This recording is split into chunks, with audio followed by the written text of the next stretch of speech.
Olá, turma! Tudo bem?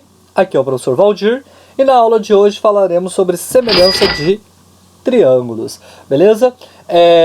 Primeira coisa, no caso de qualquer outra figura, é obrigatório cumprir duas regras. Lembra lá das duas regras? Vamos recapitular rapidinho da aula passada. Serem lados homólogos quer dizer o quê?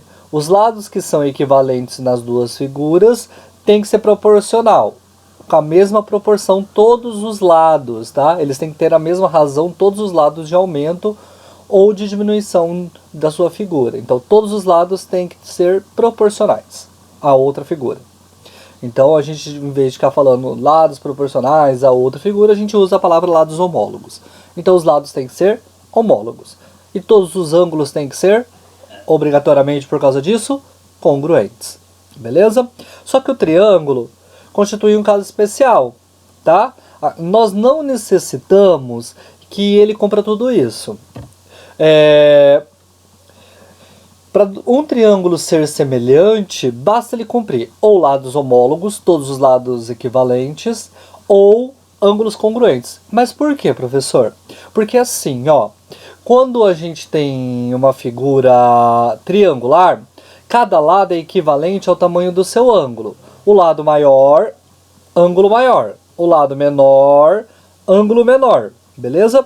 E é dessa maneira que a gente continua, dessa maneira que a gente faz o nosso exercício.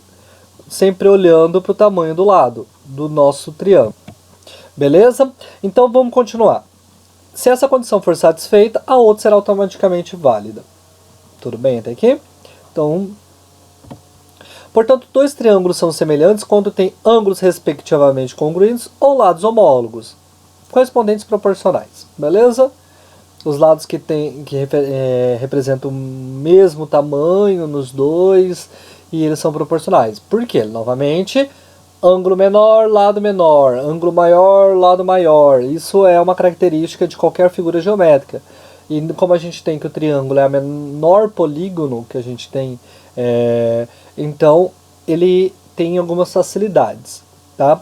Fora ele cumprir essa regra que a gente vai colocar em 3 casos, tem mais uma, tá? Mas a gente vai fixar agora os 3 casos de semelhança que a gente vai usar. Se você viu ali, ó, tem uma palavra escrito congruentes. É aquele que quando a razão de semelhança for 1. Mas a gente vai ter uma aula referente a isso futuramente, beleza? A gente vai falar de todos os congruentes e os congruentes têm outros casos também, tá? Tem mais casos que facilita às vezes você identificar que ele é congruente. Vamos lá? Para os casos de semelhanças. Porém, é possível verificar a semelhança dos triângulos de uma forma mais simples. Basta observar se eles enquadram em um dos casos de semelhança de triângulos a seguir. Vamos lá? Primeiro caso a gente tinha lados homólogos. E aí esse é o primeiro caso, que a gente vai chamar, em vez de ficar colocando lado, lado, lado, porque são 3 lados, a gente coloca L, L, L. Beleza? Então, ó, se 2 triângulos possuem 3 lados proporcionais, então esses 2 triângulos são semelhantes. Portanto, não é necessário verificar os ângulos. Tudo bem? Olha lá, por quê? Ó, nós vimos que esse é o menor lado, ele é equivalente a esse lado. Esse é o próximo lado, é equivalente a esse. Esse lado é equivalente a esse, beleza? Então, o que a gente vai fazer a partir de agora? Nós vamos fazer a divisão desses lados e quando a gente faz a divisão, a gente encontra uma razão de semelhança, beleza? E essa razão de semelhança ela é equivalente se os lados são todos com a mesma razão. Tudo bem? Quando a gente dividiu o AB pelo DE, o BC pelo EF, o CA pelo FD, nós temos que a razão é a mesma, ó, 1 para 2. Tudo bem? Pode tentar fazer a divisão aí que você vai encontrar isso, ó, 5 dividido por 10, 3 dividido por 6, 5,83 dividido por 11,66. Tudo bem? Então vamos lá. E isso é importante, tá? Um caso de semelhança é LLL. Segundo, nós temos que, quando a gente fala do caso de ângulo, ângulo, ângulo, que é os ângulos congruentes, no triângulo existe uma facilidade. Eu não preciso saber os 3 ângulos, basta saber 2. Por quê? Vamos pensar comigo? Se eu sei que um lado tem ângulo de 100 graus, o outro ângulo é de 50, quanto me sobra?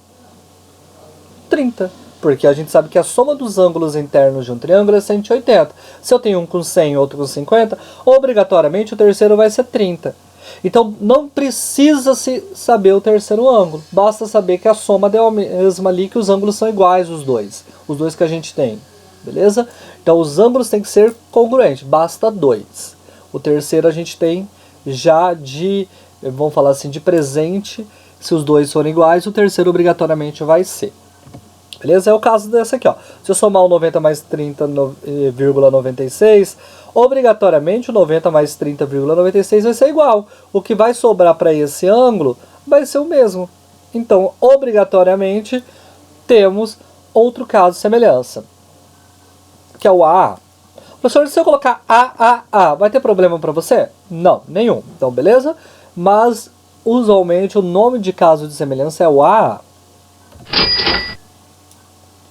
Vamos lá para o nosso último caso. O nosso último caso é lado, ângulo, lado. Como assim?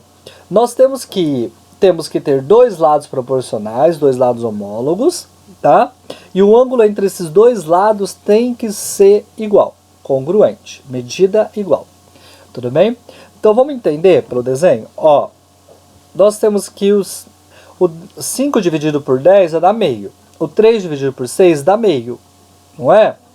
Então, e sabemos que o ângulo entre os dois lados que já são proporcionais é 90 graus. Ah, então eles são semelhantes? Sim, então eles são semelhantes. Beleza, pessoal? Esse é o caso de teoria de semelhança. Próxima aula a gente vai trazer então os exemplos para poder facilitar ainda mais. Até a próxima.